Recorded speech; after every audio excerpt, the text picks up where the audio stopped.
श्री राम जय राम, जय जय राम, जय हनुमान जय कृपा निधान। श्री राम जय राम। नारायण नारायण। प्रिय मित्रों, आइए हम सब पुनः एक बार श्री राम कथा में प्रवेश करते हैं। परंतु प्रवेश करने के पूर्व आइए हम सब भगवान श्री गणेश जी के श्री चरणों की वंदना करते हुए, माँ सरस्वती के श्री चरणों की वंदना करते हुए, भूत भावन भोलेनाथ बाबा के श्री चरणों की वंदना करते हुए, माँ पार्वती भगवान कार्तिकेय जी के श्री चरणों की वंदना करते हुए, तत्पश्चात हमारे आराध्य श्री राम जी के श्री चरणों की वंदना करते हुए, माँ सीता, लक्ष्मण भैया, भरत भैया, शत्रुघ्न भैया के श्री चरणों की वंदना करते हुए और श्री हनुमान जी के चरणों की वंदना करते हुए, बाबा श्री गोस्वामी तुलसीदास जी के श्री चरणों की वंदना करते हुए और अपने परम पूज्य गुरुदेव श्री स्वामी जी के चरणों की वंदना करते हुए आइए हम सब पुनः जो है श्री राम कथा में प्रवेश करते हैं। श्री राम कथा जो चल रही है ये निरंतर चलती रहेगी। बस आप लोग का स्नेह, प्यार और सपोर्ट की आवश्यकता है। बाकी तो ये राम कथा तो निरंतर जो है चलती ही रहेगी। मैं बोलूं या अन्य कोई बोले, मैं सुनूं या अन्य कोई सुने, राम कथा तो निरंतर चलती ही रहती है। तो कल की कथा में हम लोग कथा सुन रहे थे कि माँ सती भगवान भोलेनाथ से श्री राम कथा सुन रही थी।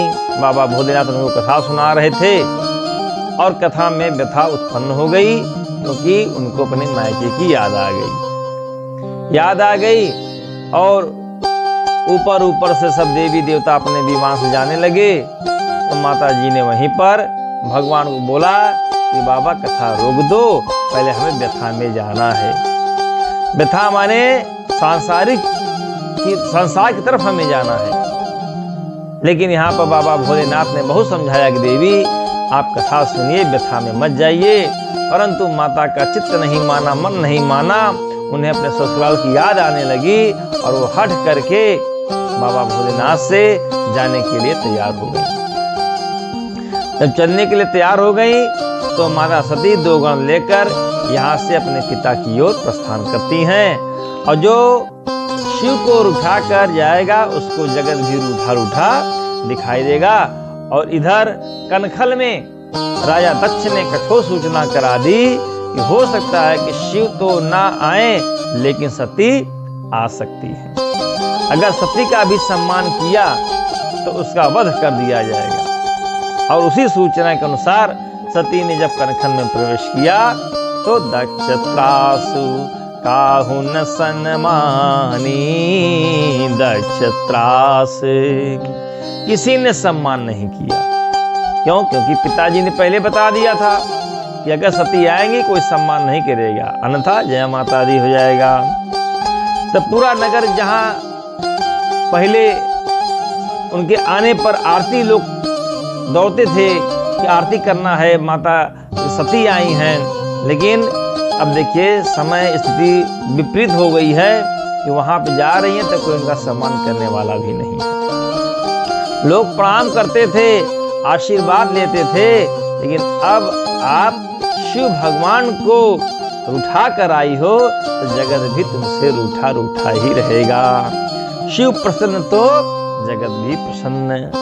सती आश्चर्य करती जा रही हैं कि आज सबको क्या हो गया है। कोई प्रणाम करना तो दूर, मुझसे कोई दृष्टि भी नहीं मिला रहा है। आखिर में ऐसी क्या बात हो गई। और सभी लोगों को मेरा सम्मान करना था, आदर करना था, लेकिन कुछ नहीं हो रहा है क्योंकि मैया आप तो बाबा को ठुकरा कर आई हो, कथा को ठुकरा कर आई हो। कहाँ के लिए? व्यथा के लिए। तो आपके साथ तो गड़बड़ मामला होगा ही।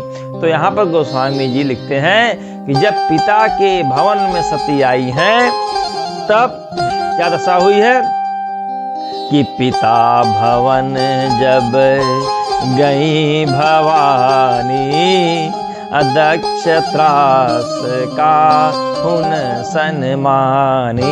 श्री राम जय राम। राज परिवार की तो बात ही छोड़ दीजिए प्यारे, भवन के किसी सेवक तक ने स्वागत नहीं किया, किसी ने थैला भी नहीं उठाया, स्वयं ले जा रही हैं। कौन स्वागत करेगा? बहनों को पता लगा कि सती आई हैं तो दूर खड़ी खड़ी तमाशा देख रही हैं, कोई पास जाने को तैयार नहीं है और सब लोग मुस्कुरा रही हैं। पहले ही पिताजी कह चुके हैं। दक्ष का इतना भय था, प्रणाम करना तो दूर, उल्टा व्यंग के बाण छोड़ने लगी। एक बहन ने व्यंग से पूछा, अरे आ गई क्या? अकेले आई हो? वो नहीं आए क्या? अब वो कौन होते हैं? आज शंकर जी को जीजा कहने में लोगों को संकोच लग रहा है, उन्हीं बहनों को जो पहले शंकर जी को जीजा जी कह करके बहुत दुलार करती थी। और आज देखिए समय स्थिति विपरीत हो गई ही प्यारे। जब जीवन की श्रद्धा मार्ग से भटक जाती है तो विश्वास को भी अपमान झेलना पड़ता है। शिव यहाँ नहीं है तो भी उनको अपमानित किया जा रहा है, क्योंकि सती श्रद्धा की प्रतीक हैं और शंकर जी विश्वास के देवता हैं। इसलिए सती के भटकने पर विश्वास को भी भटकना पड़ रहा है। दूसरी बहन ने दूसरा बाण छोड़ दिया। अरे क्या हाल है, आजकल कुछ कमाए धमाने लगे या भीख मांगकर ही काम चल रहा है उनका। इतने में तीसरी बहन ने प्रहार कर दिया। अरे मकान बनवा लिया या शमशान में ही अभी रह रहे हैं, अभी गुजारा हो रहा तुम लोगों का।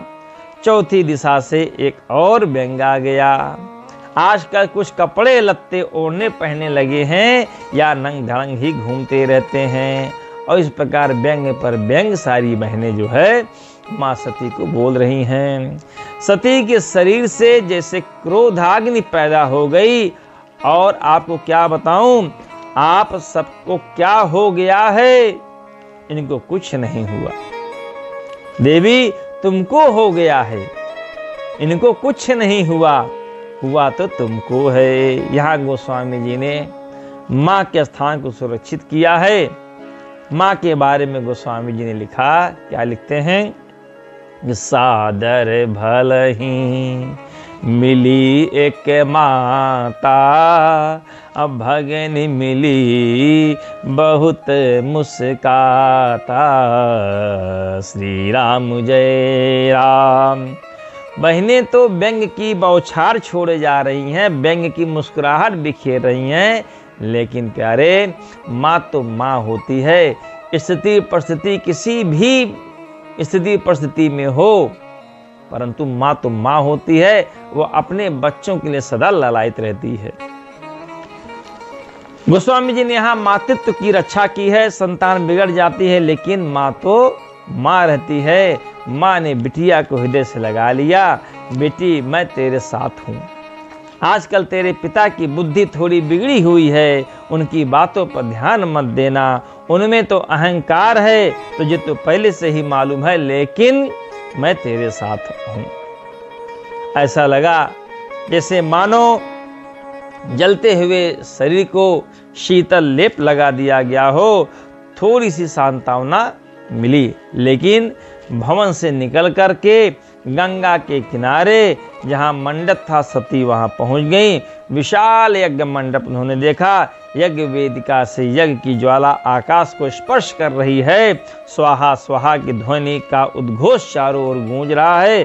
सब ऋषि मुनि देवी देवता अपने अपने आसन पर विराजमान हैं और अहंकार के आसन पर स्वयं दक्ष प्रजापति विराजमान है।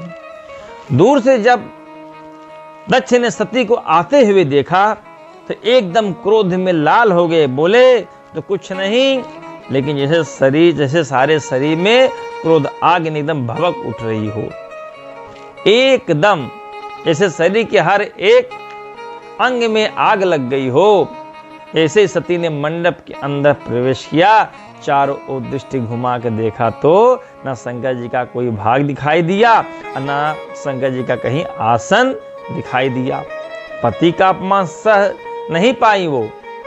क्रोधावेश में पूरी सभा को ललकारते हुए कहती हैं कि ए मुनिंदाओं, सुनहु सभासद सकल मुनिंदा, कही सुनि जिन शंकर निंदा, सो फल तुरत लहब सब काहूँ, भली भांति पछिताब पिताहूँ। श्री राम जय राम। सती बुरी तरह फटकारने लगी। तो निंदा करना भी अपराध है और सुनना भी अपराध है। जितना निंदा करने वाले को फल मिलता है, उतना ही फल निंदा सुनने वाले को भी भोगना पड़ता है। इसलिए सती कह रही हैं कि कही सुनी जिन शंकर निंदा। ए मुनिंदाओं, ये कैसा यज्ञ है? कोई यज्ञ बिना शिव के पूर्ण हो सकता है क्या? या तुमने सोच कैसे लिया? या तो शंकर जी को बुलावा भेजना चाहिए था, अथवा तो उनका भाग देना चाहिए था, उनका आसन रखना चाहिए था। और कान खोलकर सुन लो, मेरे पतिदेव भगवान शिव जगत के हितकारी हैं। उन्होंने कभी किसी का अहित नहीं किया। शिव के द्वारा कभी किसी का अहित हुआ ही नहीं है। चलो, मेरे पिता की बुद्धि को तो मान लो अहंकार के कारण भ्रष्ट हो गई थी, लेकिन क्या तुम्हारी भी बुद्धि चली गई थी? तुम्हारी भी बुद्धि भ्रष्ट हो गई है? तुम लोगों को क्या हो गया था? क्या मेरे पिता को समझाया नहीं जा सकता था? क्या शिव को बुलाया नहीं जा सकता था? और जिन्होंने भी मेरे पति की निंदा की है या सुनी है, मैं घोषणा करती हूं, उन सबको इसका फल भोगना पड़ेगा। अब मेरे बाप को तो पश्चाताप करना ही है और कुछ नहीं, इनको तो पछताना ही पड़ेगा। भली भांति पछताब पिताहू। और जैसे सती जैसे जैसे ललकारती जा रही हैं, लगता है मानो नेत्र और वाणी से अग्नि की वर्षा हो रही है। देवताओं के आसन डगमगाने लगे, यज्ञ वेदिका कंपने लगी, मंत्र अशुद्ध होने लगे, वाणी विकृत होने लगी, सारा मंडप हिलने लगा। क्या प्रलय होने जा रही है? धरती डगमगाने लगी, दिक्पाल डोलने लगे, पर्वत के शिखर टूट टूट कर गिरने लगे, भयानक पवन चलने लगी, दिन में तारे टूटने लगे, मानो कोई भीषण दुर्घटना होने जा रही है। ऐसा दृश्य उपस्थित हो गया। कनखल के नाग श्वास थाम कर बैठ गए। अब क्या अनहोनी होने जा रही है? और कहते कहते सती इतने आवेश में आ गई, अपने पिता की ओर इंगित करके ललकार करके बोली कि जिस पिता के अपवित्र शुक्र से मेरा यह अपवित्र शरीर बना है, ऐसे शरीर को अब मैं जीवित नहीं रखना चाहती। और इतना कहकर अपने बाएं चरण के अंगूठे को धरती में जोर से रगड़ा और योगाग्नि प्रकट कर दी। अस कही जोग अग्नि जनु जारा, अभयउ सकल मखे हाहाकारा।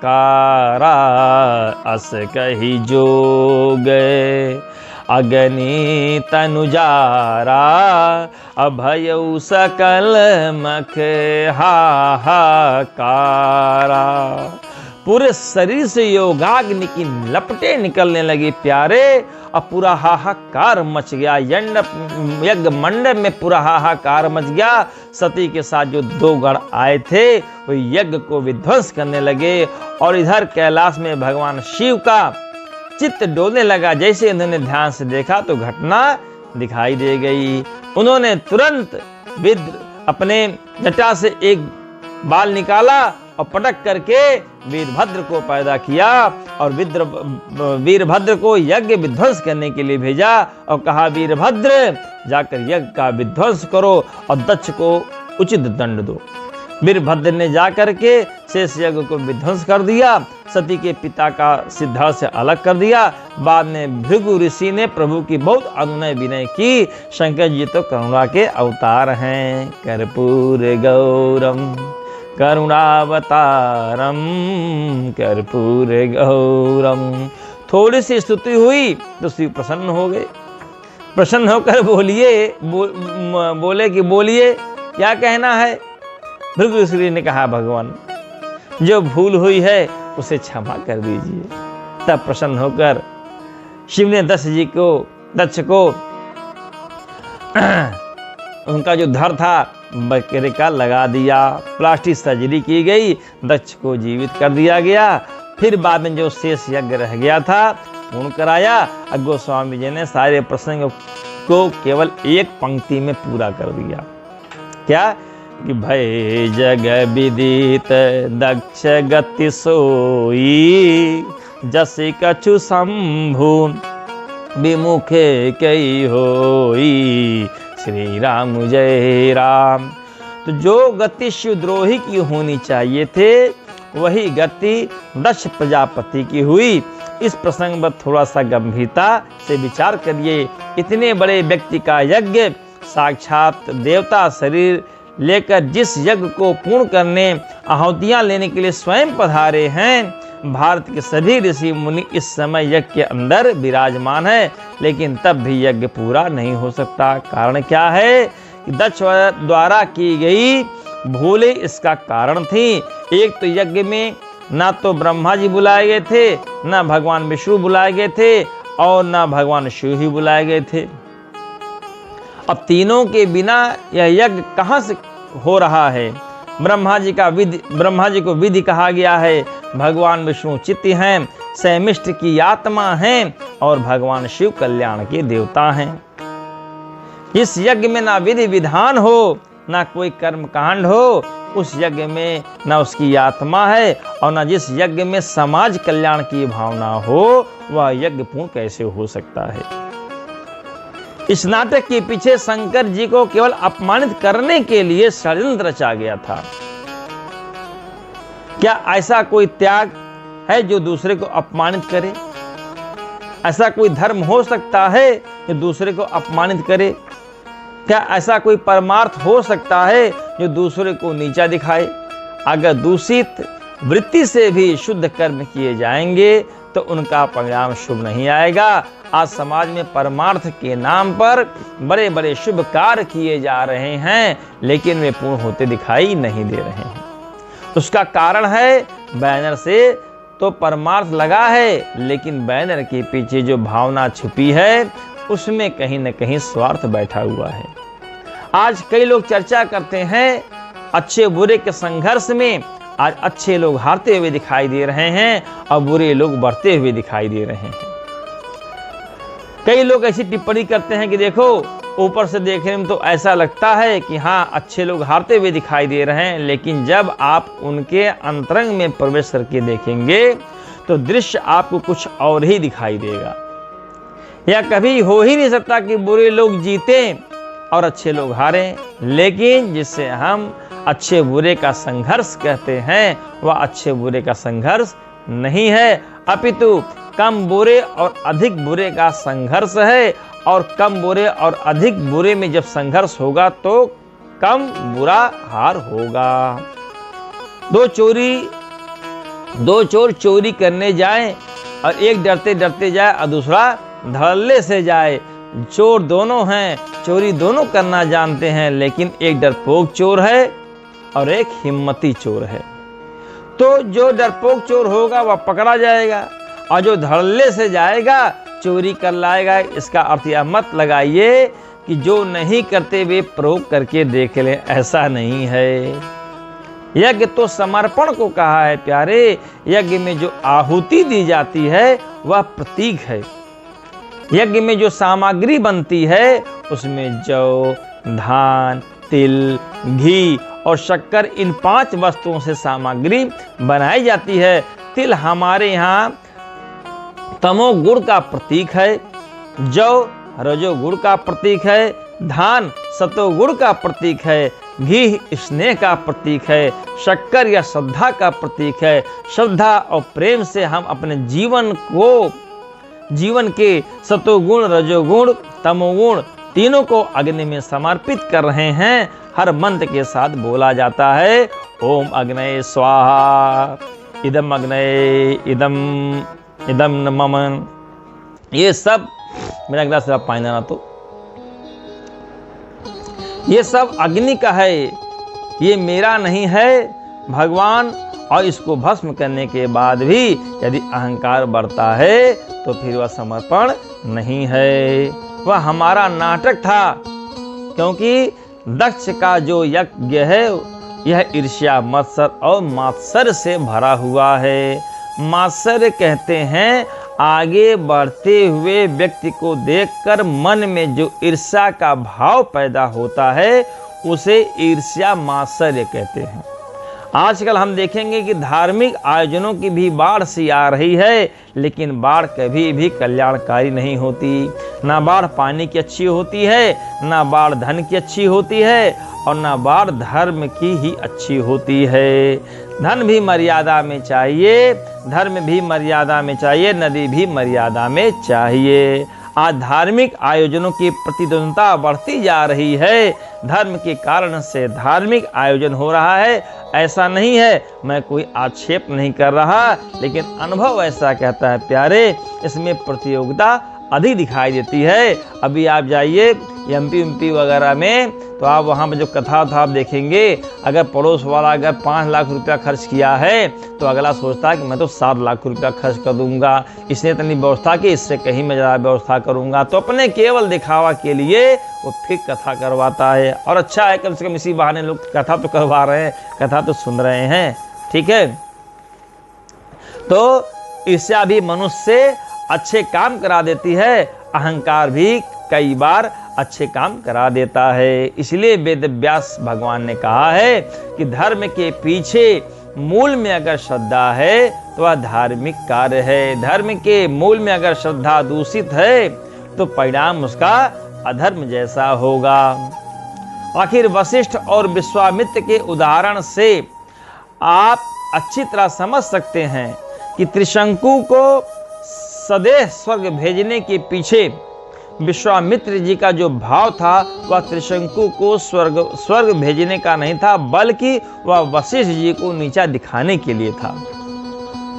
किसी दूसरे को नीचा दिखाने के लिए किसी को स्वर्ग भेजें, किसी दूसरे को नीचा दिखाने के लिए हम तप करें। इससे जलन शांत नहीं होगी, इससे जलन और अधिक बढ़ेगी। इसलिए परिणाम इसका नहीं होता कि आप क्या करने जा रहे हैं, परिणाम इसका होता कि आप क्यों करने जा रहे हैं। परिणाम का क्या नहीं होता, परिणाम क्यों का हुआ करता है, आपने क्यों किया। इसलिए जितने भी शुभ कार्य हम करते जा रहे हैं, अनुभव कह रहा है उतने ही उसके बुरे परिणाम आते जा रहे हैं।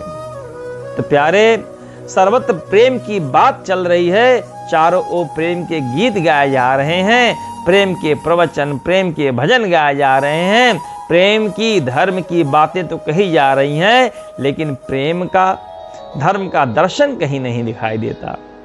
ना जीवन के आचरण में धर्म है, ना जीवन के व्यवहार में प्रेम दिखाई दे रहा है। और जितनी अधिक चर्चाएं हो रही हैं उतने ही धर्म के द्वार बंद होते दिखाई दे रहा है।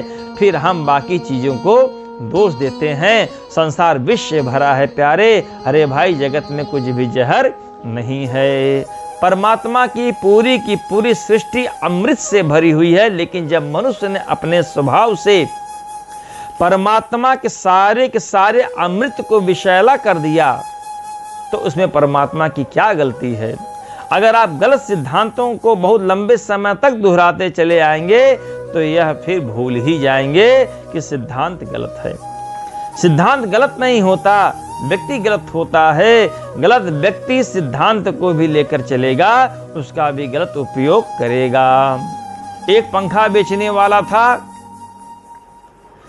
चिल्ला चिल्ला कर पंखा बेचा करता था कि मेरे पास अद्भुत पंखे हैं, इसकी उम्र 100 वर्ष है, यह आपको 100 वर्ष तक हवा देगी और जो भी इसको गलत सिद्ध करेगा उसको 100 रुपए का इनाम दिया जाएगा। 100 वर्ष से पहले अगर टूटता है तो इसका पैसा वापस कर दिया जाएगा। गली में ऐसा बेचते जा रहा था। एक राजा के द्वार के बाहर इसने आवाज लगाई तो 100 वर्ष की आयु का पंखा अद्भुत था। सम्राट ने बुलाया, भाई पंखा कैसा है, 100 वर्ष तक टूटे तो पैसा वापस। कहा कि अच्छा भाई लाओ दे दो हमें। और सम्राट ने पंखा खरीद लिया। भाई 7-8 दिन में तुमने तुम्हें एक बार आकर देखना भी पड़ेगा कि पंखा टूटा है कि नहीं टूटा है, तब तुम्हारी बात आगे बढ़ेगी। पंखा तो 4 दिन में ही टूट गया। सम्राट ने लिया, पंखा टूट गया 4 दिन में। तो सम्राट को बहुत क्रोध आया। 7 दिन बाद वह पंखे वाला आया तो राजा ने उसको उलाहना दिया, या तो 4 दिन में ही टूट गया। इस आदमी ने कहा, महाराज आपको पंखा तो झलना ही नहीं आता, पंखा तो मेरी गारंटी है कि 100 वर्ष तक ही चलने वाला है, इसका तो कुछ बिगड़ने वाला नहीं है। कह रहा है, महाराज आपको तो पंखा झलना ही नहीं आता, पंखा तो मेरा गारंटी 100 वर्ष तक ही चलने वाला है, इसका तो कुछ बिगड़ने वाला नहीं है। उसने पूछा कि आपने पंखा को कैसे झला? सम्राट ने कहा कि क्या कमाल की बात करता है, यह भी कोई पूछने की बात है? पंखा झलना भी सीखना पड़ेगा क्या कि कैसे पंखा झला जाता है? उस आदमी ने कहा, नहीं महाराज, मुझे पंखा चला कर दिखाइए, झाड़ के दिखाइए कि कैसे आप पंखा को झाल रहे हैं, किस प्रकार से। तो सम्राट ने पंखा उठाया और झलाकर दिखाया कि देखो ऐसे से हम झाल रहे हैं पंखा को। इस आदमी ने कहा, सरकार मैं समझ गया कि कहाँ भूल हो गई, मेरा पंखा ऐसे नहीं झला जाता महाराज। तो सम्राट ने पूछा, फिर इसको कैसे झले? उस आदमी ने कहा कि सरकार पंखे को ऐसे पकड़िए और इसके सामने अपने सिर को ऐसे ऐसे हिलाइए, मेरा पंखा गारंटी शुदा 100 वर्ष तक चलेगा। आप समाप्त हो जाएंगे परंतु पंखा बचा ही रहेगा। पंखा तो सही है परंतु आपके झलने का ढंग गलत है। बिल्कुल ठीक, हमारी अवस्था भी ऐसी ही है। हम कहते जा रहे हैं आदमी गलत नहीं है, सिद्धांत गलत है। आदमी दिन पर दिन गलत होता जा रहा है, पतित होता जा रहा है और हम समाज को कोसते जा रहे हैं। संस्कृति बिगड़ गई, समाज बिगड़ गया। समाज, संस्कृति और धर्म ये कभी नहीं बिगड़ते, सदैव आदमी बिगड़ता है। आदमी घृणा और कड़वाहट से भरा है। मनुष्य से ज़्यादा प्रेम तो हमें पशुओं में, प्रकृति में और पौधों में दिखाई देता है। प्यारे, जिनके पास ना कोई धर्म है, ना सभ्यता है, ना कोई संस्कृति है। मनुष्य के पास ये सब कुछ है फिर भी मनुष्य शून्य हो गया। इसका कारण वह वृत्ति है जो कहीं न कहीं ईर्ष्या और द्वेष से भरी हुई है। जब ईर्ष्या और द्वेष से वृत्ति भरेगी तो फिर धर्म भी ईर्ष्यालु दिखाई देगा। धर्म फिर भी शांति नहीं देगा। धर्म फिर भी अशांति का और झगड़े का कारण बनेगा। ठीक है, हमने सुना है कि धर्मात्मा युधिष्ठिर ने एक बार एक यज्ञ किया तो भगवान ने उन्हें अपना 5 जन शंख दे दिया। बोले, जब तुम्हारा यज्ञ पूर्ण हो जाएगा तब यह 5 जन शंख बजने लगेगा। वेदिका के ऊपर 5 जन शंख रख दिया। यज्ञ पूर्णाहुति के पश्चात भी शंख नहीं बजा। क्या शुद्धि रह गई? भगवान के पास द्वारिका संदेश आया कि यज्ञ भी पूर्ण हो गया लेकिन शंख नहीं बजा। भगवान ने धर्मराज से कहा कि यज्ञ की वेदिका तो बहुत प्रकट हुई पर किसी के पेट की अग्नि अभी शांत नहीं हुई है। लगता है कि तुम्हारे राज्य में कोई भूखा है, इसीलिए अभी 5 जन शंख नहीं बजा। और जब तक किसी के राज्य में कोई प्राणी भूखा है तब तक उस राज्य का यज्ञ पूर्ण नहीं हो पाता। पता किया तो पता लगा कि गंगा के किनारे की कुटिया में एक साधु रहते हैं। तो सेवकों ने पूछा कि बाबा, आपने हमारे राजा के यज्ञ के भंडार में प्रसाद पाया कि नहीं पाया? साधु बोले, हम तो नहीं गए। बोले, अरे बाबा प्रसाद पाइए, महाराज का यज्ञ अधूरा पड़ा हुआ है, पूर्ण नहीं हो रहा है। साधु ने कहा कि प्रसाद तो पाएं पर हमारी एक शर्त है। क्या शर्त है? बोले, जो 100 अश्वमेध यज्ञों का फल हमें भेंट करता है हम उसी के यहाँ जाकर के प्रसाद पाते हैं। सेवकों ने कहा, महाराज एक यज्ञ तो पूर्ण नहीं हो रहा है और आप 100 यज्ञों की मांग करते हो। सेवकों ने जब धर्मराज युधिष्ठिर से जाकर कहा कि वह महात्मा तो आने को तैयार ही नहीं है, अब उन्हें कौन बुला कर लेकर आए? तो भगवान ने कहा कि द्रौपदी को भेज दो। द्रौपदी तैयार हुई। युधिष्ठिर ने कहा, देवी एक महात्मा इतनी जिद पकड़े बैठे हैं भीम हो आए, अर्जुन हो आए, सेवक हो आए, वह आने को तैयार नहीं है, वो जिद पकड़े बैठे हैं, आप कैसे जाएंगी? रथ तैयार हो गया। द्रौपदी ने कहा, साधु से मिलने पैदल जाना चाहिए। प्यारे, राजसी अहंकार छोड़ करके जाओगे तब संत का आशीर्वाद मिलेगा। द्रौपदी ने वहां जा करके हाथ जोड़ करके साधु को प्रणाम किया, उनसे कहा कि बाबा चलिए ना, प्रसाद पाइए ना बाबा, मेरे पति के कार्य को पूर्ण कराइए। तो महात्मा ने कहा, देवी आप कैसे आईं? आपको तो जानकारी होगी, मेरा तो नियम है कि जो 100 यज्ञों का फल मुझे दान में देता है तो मैं उसी के यहाँ ही प्रसाद पाता हूँ। द्रौपदी ने कहा, यही शर्त है ना? बोले हाँ, तो लाइए जल। महात्मा जी ने कहा, देवी एक यज्ञ तो आपका पूर्ण नहीं हुआ, तो 100 यज्ञों का पुण्य कहाँ से लाओगी? द्रौपदी ने कहा, बाबा वह यज्ञ पूर्ण ना हुआ हो, लेकिन 100 यज्ञों का फल मेरे पास है, आप लीजिए। बोले बताओ तो सही, तुमने 100 यज्ञ कब प्राप्त कर लिए? तब द्रौपदी ने कहा, बाबा भगवान श्री कृष्ण हमको सत्संग में सुनाया करते थे कि किसी संत से मिलने जाते समय मनुष्य जितने कदम चल कर जाता है उतनी संख्या के बराबर उसे यज्ञों का फल भेंट मिलता है। ठीक है, तो बाबा मैं जब महल से चल कर आई हूँ तो गिन कर आई हूँ, 500 कदम चलकर आपके पास पहुँची हूँ। 500 यज्ञों का फल मेरे पास सुरक्षित है, 100 आप ले लीजिए, मेरे पति की यज्ञ को पूर्ण कराइए।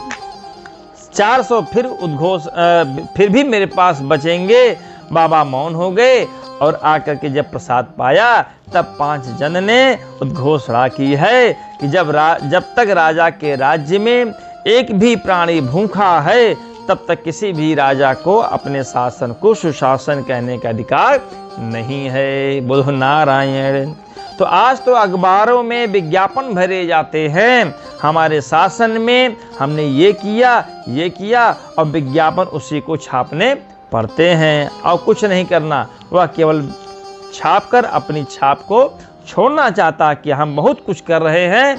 जो कर रहा है उसको कभी विज्ञापन नहीं देना पड़ता, सूर्य को कभी विज्ञापन नहीं देना पड़ता कि मैं अंधकार दूर करने वाला हूँ।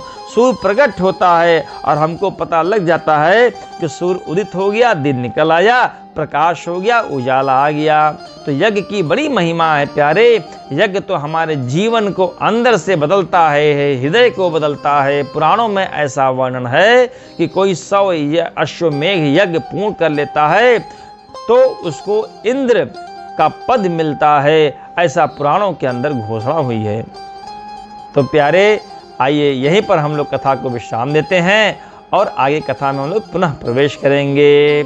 श्रीमन्नारायण भजमन नारायण, श्रीमन्नारायण नारायण नारायण, श्रीमन्नारायण भजमन नारायण, श्रीमन्नारायण नारायण नारायण। बोलो वृंदावन बिहारी लाल की जय, बोलो श्यावल रामचंद्र की जय, श्री हनुमान जी महाराज की जय। ओम नमः पार्वती पतये, हर हर हर हर महादेव। श्री स्वामी जी महाराज की जय हो। नारायण नारायण।